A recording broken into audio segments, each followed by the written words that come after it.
Stuff like this won't be in the way because I've had it set up here before. But maybe all this tar paper actually is like a mat. I don't know why they had it in 57, but it came, you order it, comes pre-cut, and I am going to put something similar back down on it. Actually, I'll be doing some spraying stuff to soundproof it or something to make it better than this tar paper like stuff. This looks like 15-pound felt. Heck, if they made it out of 30-pound felt, maybe it wouldn't be so ugly. And this is going to go over there.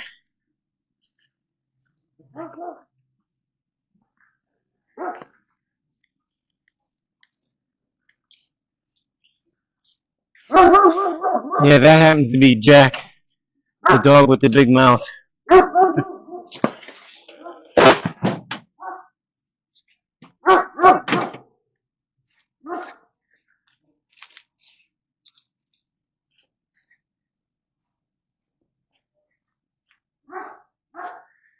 Yeah, that's good old Jack, the neighbor's dog. He's got two of them. They're good dogs, but they do get loud too many times when they shouldn't be. I guess that's what a dog does. That's going to stay there. I might get rid of it another time.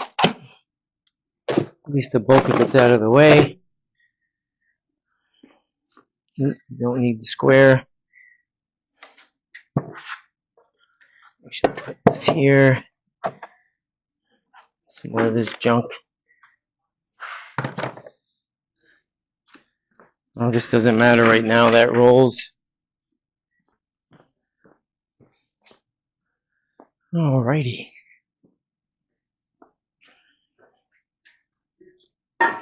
See, this one I have on, actually I took rotors from a truck that I had to redo, brakes, rotors, and because they were so big and they're heavy, it made for a nice stand. Let's see if I can zero in on them.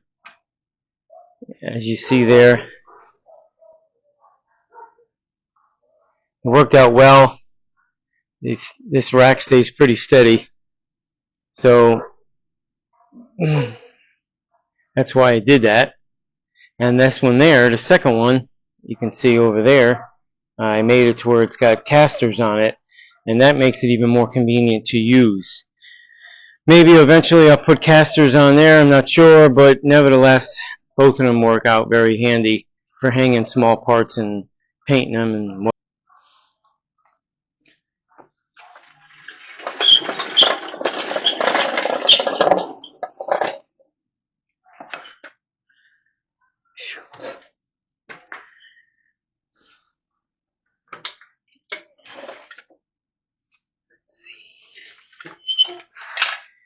Yeah, these legs aren't very sturdy.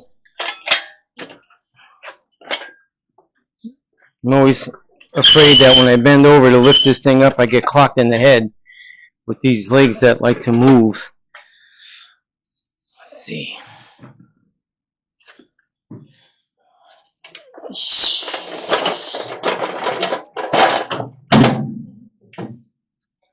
That's one side. A little bit of leverage. Make this side up. And you're going to have to spin it. Hopefully, spin it safely.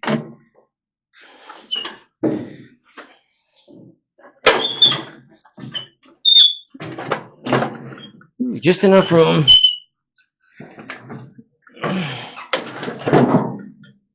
Perfect.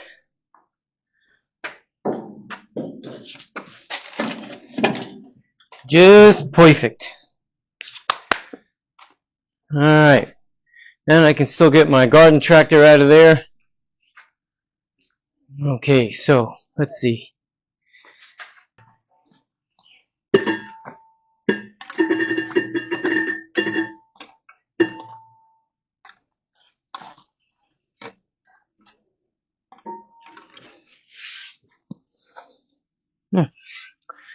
Guess I can make it balance a little better. But actually, this rack is made out of fencing material. It's all galvanized. I don't have to worry about it rusting. And even the brackets, the clamp, same thing for the fence. Works out great. I can adjust the height.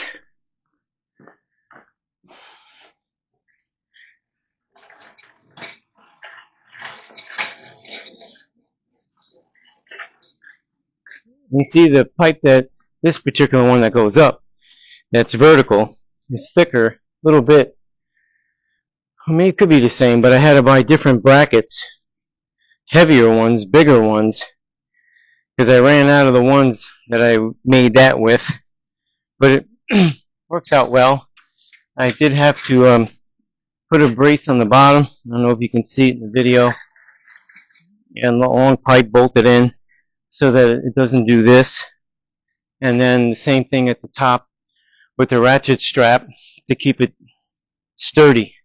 Because rolling it around, I discovered it wasn't very sturdy. And if I'm going to roll it and move it when parts are on it, I don't need a disaster. It even rolls in the grass. Or weeds. Florida doesn't have grass. They got weeds and vine. They have, what the heck is that called? What they actually promote as grass. It's actually a vine that grows on the top. I can't remember the name of it right off the bat. Jeez. It'll come to me sooner or later. But, okay, now it's going to be a matter of taking that down. But take this down. Put these over here.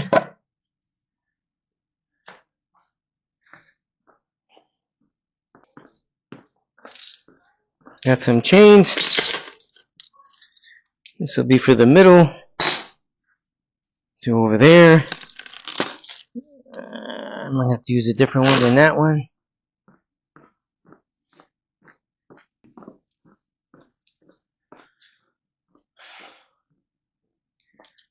Alrighty.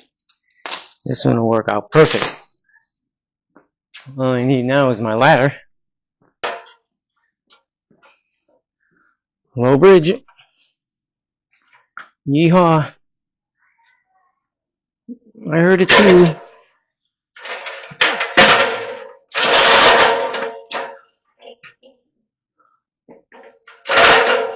OSHA approved. Back in the day, I had to send the boys to take lessons and training on safety for OSHA because I was a pretty decent sized builder. I wasn't a little builder. I had 12 employees, which 12 or 13 or 14 or something like that, which would include the office staff.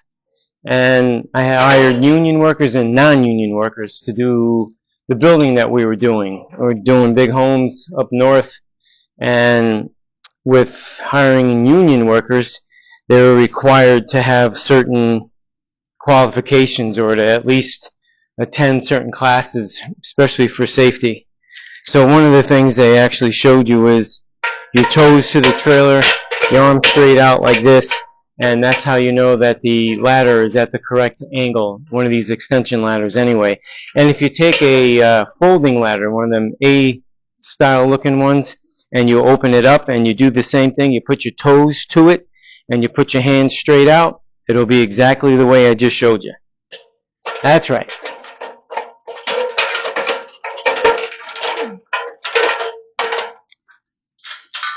Alright. We're going to do this like this, I think. Let's see. No. I'm going to do it like that. I'm going to do it like this.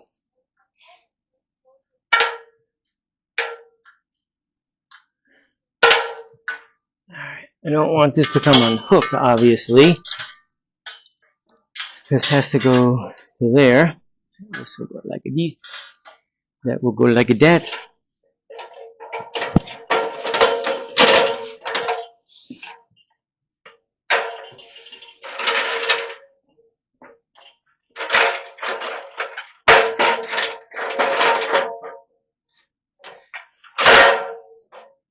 Furious. And I'll need that for the middle.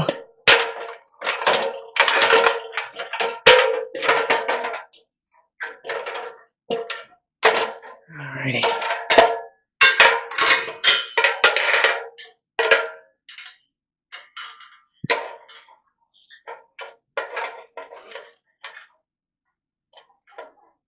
Nope.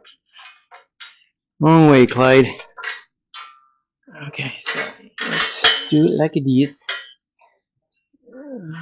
Put you over there like this.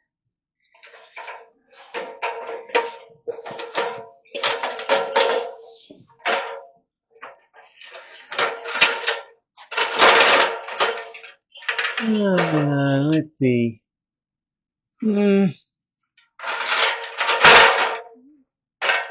That'll work. And then I can take this and at least put it up there.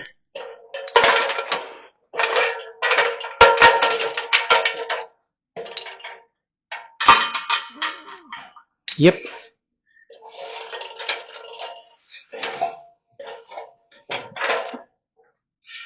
Now I'm going to start the machine up and do my thing.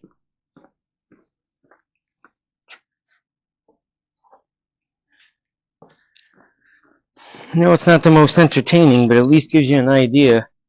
Sometimes what you got to prep for and do in order to get something else done.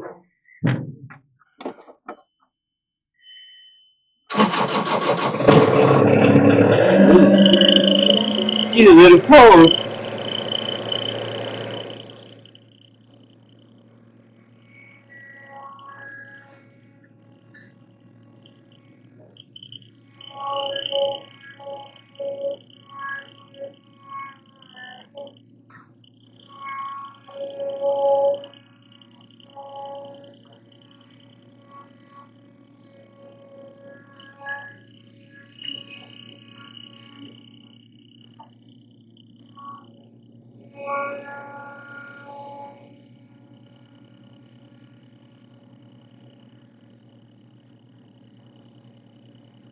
I think that'll work.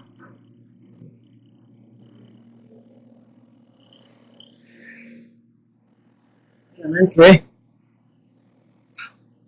I might be needing a new battery for the machine. Good old battery. Alrighty. Maybe I can do it like this. You go up and around like this and not use that center chain. I think that'll work. Yep, it will. Woo! Awesome. That works. I think it's in the middle. Let's do it. Weight distribution. Well, we'll see what happens when I go to lift it up. Hopefully she's balanced pretty decent and it'll ride well.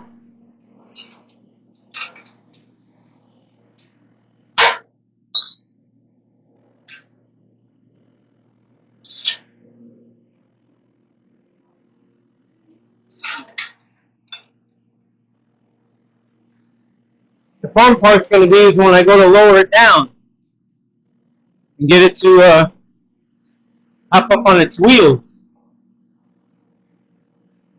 Absolutely.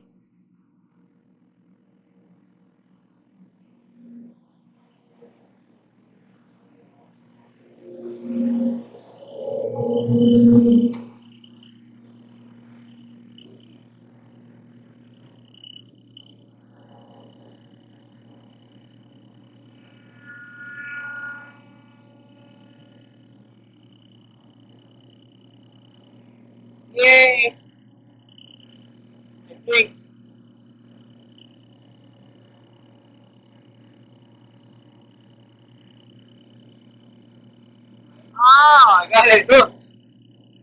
sleep. Yes, sir.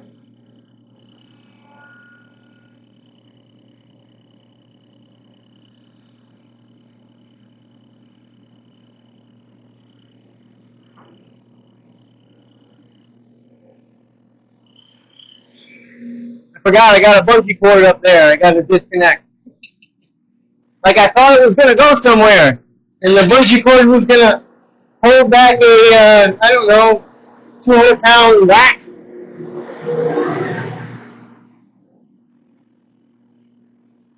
Sure.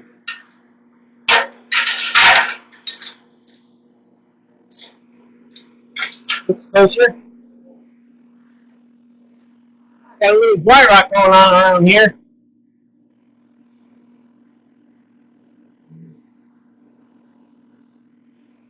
Alrighty. We can leave that there. Alright, let's hope for the best.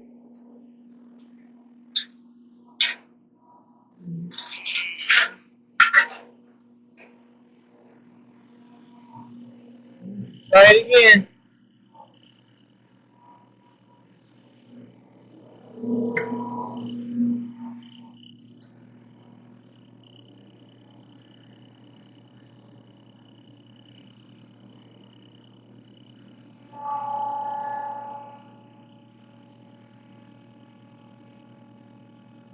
Come on now.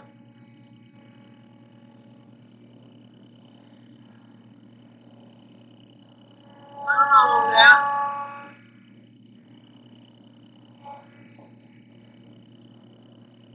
Let's see. I don't like the balance of that. So, I can, and I will, that.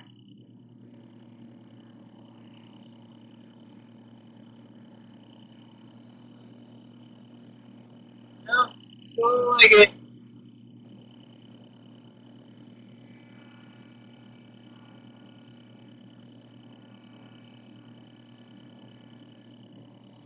One more time.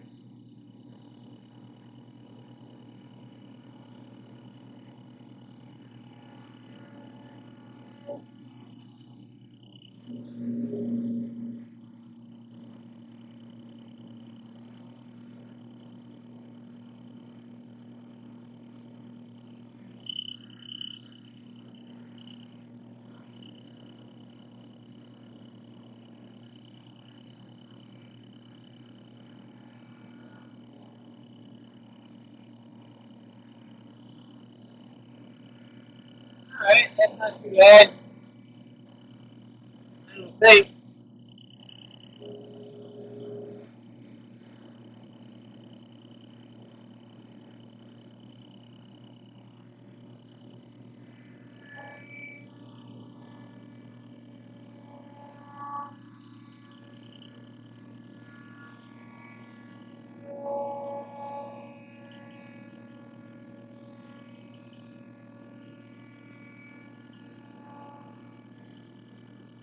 Look at that. Safe and sound. Where would I put it?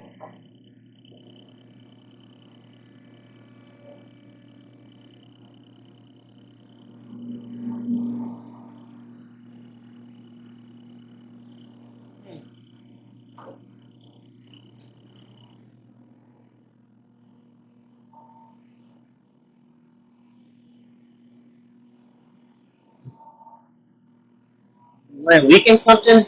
I hope not.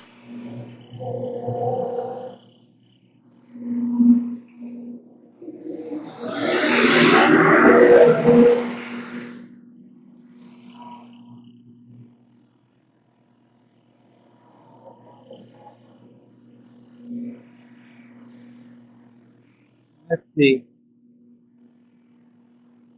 Can't go that way. I'll go this way.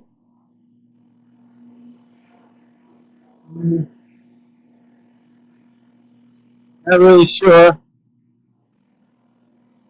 I guess I'll set it up outside this building, out of the way.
That's that. That was easy enough. And I got a leak somewhere, I think, on the machine. I gotta fix it. I had this machine way too long. I bought it brand new back in the day. It's an awesome machine to have. A Skidster, one of the best things ever. So, let's see if I can figure out where the leak is. Because I can't have hydraulic leaks. Can't have any leaks. And it's on that side somewhere. It's not the cylinder.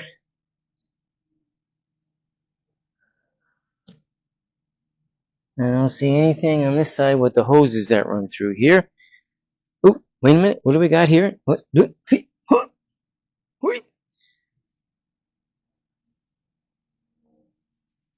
It's wet. I don't see. Let's see.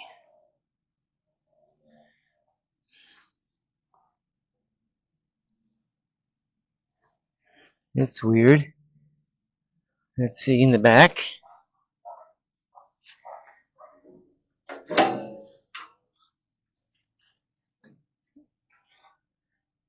I'll bring the camera around the back. You get to see what the inside of one of these things look like. Absolutely.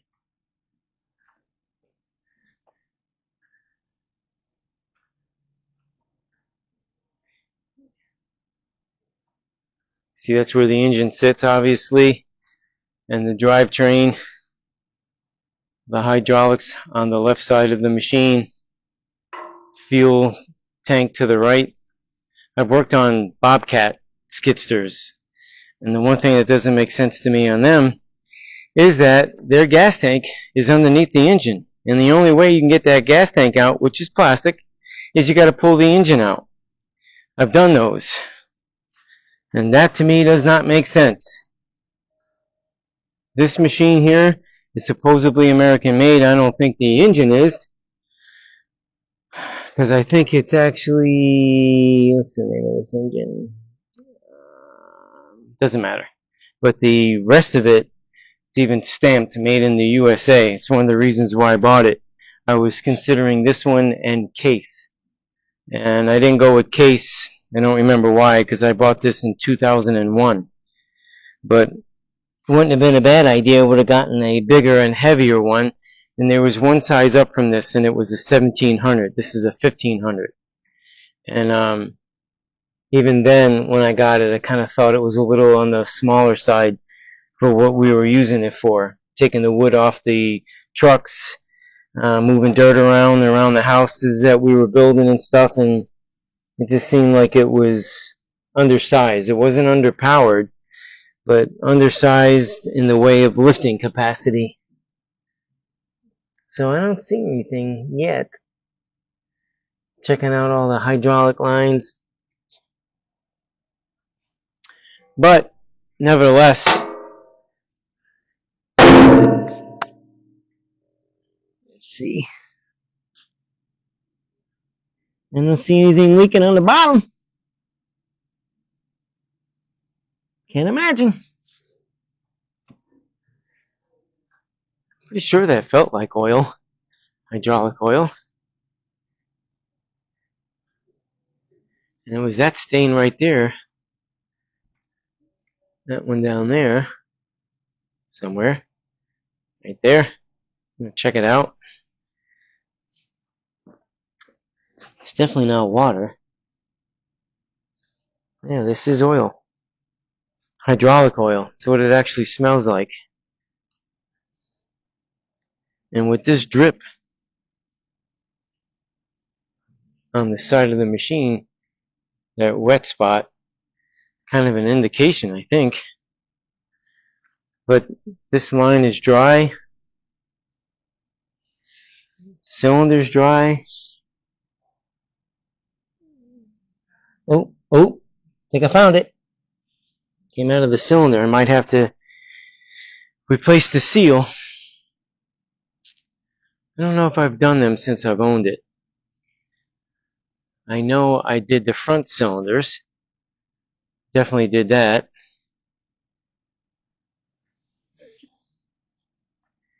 But, let me take this camera off the stand. I found the drip. Drip was right there coming out of the seal. I don't remember if I ever did these cylinders. Can't remember. It's been that long. But I definitely remember doing these front cylinders. And the messed up part of it is when you rebuild these cylinders, I'll show you on this one. This style here has an outer cap. The other one kind of has an inner cap, and it's hard to see. It's hard to see that cap. And it would take like a spanner wrench with 2 pins to spin them off. Now, I did not want to take a hammer and a chisel like some guys will do and some companies will do to remove that cap and repack the cylinders. So I took them to a place that did it, and I made that very clear as the reason why I was bringing it there, because I would do it myself. I couldn't get those caps off. I just didn't have the right tooling. So these circus clowns, and I'm going to call them circus clowns, they did exactly what I did not want them to do. They took a hammer and a chisel to those cylinders, the caps at the end, in order to rebuild them. And when I saw that, I definitely had a major argument with the owner of the company. It was a decent-sized company. It wasn't some little backyard butchery type nonsense. And I argued enough to where I made sure I was happy when I left them based on the price of them basically butchering, as far as I'm concerned, those 2 ends on these cylinders. Because I told them I could have done it myself. I've done them enough to know how to do them. Would have bought the kit and would have been done with it. He did the best he could in making it right, and at the same time, he was even going to try to charge me more money than he initially told me, and that wasn't going to happen either. I stand by what I do, period, and if someone else doesn't do that, I make sure they will. I just don't tolerate that type of tomfoolery and type of clownness they got going on here anywhere in the areas I've worked at and done business with. You either honor your word or I bounce, go somewhere else. But in the meantime, I guess I'm going to have to redo this cylinder. I'm glad it's not anything major to where I can't use it tomorrow, because I know I'm going to need it tomorrow. And at the same time, when you do one cylinder, the sister cylinder or the brother cylinder, or however you want to look at it, you got to do that one as well, because eventually, within a matter of a short period of time, you'll end up redoing it. So I got a feeling that this might have been done before, and these you actually take a pipe wrench to, and I can see the scars here. So I might have done these cylinders before and definitely done them myself. I did not send them out, especially after that experience with them. So that's the scoop. So I'm going to do a little bit more cleanup, minor stuff. I just kind of wanted to give you a little preview of what it takes. And when I go to set up the spray booth, you'll see it. It's huge. It takes up this whole space. Everything you see here. And this thing, I think the spray booth is 39 feet long and almost a full width. I think, let's see, oh yeah, here's an anchor screw right there. And that is where I put one of the anchor bolts. And the tab goes to the actual part of the bounce house that it gets anchored to. So it's basically from here, a couple inches away from that, over to, it does almost touch the poles. And that's why I had to take that down. But hopefully those will not be in the way so that I won't have to take them off. I kind of want to just leave them where they're at so that I can put the jig back up where I store it, where it's up and out of the way. And you'll see a lot of this getting cut up tomorrow because we will be building that trailer. And see, there's a couple of the pieces that I got ready for, which was supposed to be today, but you had a lot of office work to do, so they're ready to be used. And any other pieces of that length we will be taking from that trailer. But in the meantime, as you hopefully have seen some of the videos already, hopefully this is a little bit better. I know it wasn't the most exciting one, but I do want to give a little preview of what it takes to do certain things and the prep work involved instead of just showing that particular thing. This is an everyday event on certain things that have to be done and what it takes to get it done so that you can move on to the next project. But appreciate everybody watching. And if you would subscribe, that'd be awesome. Tell as many people as you want. If you want to give me a thumbs up or down, make a comment, that's fine and dandy. I do appreciate it. But until then, go get something done. Thanks for watching.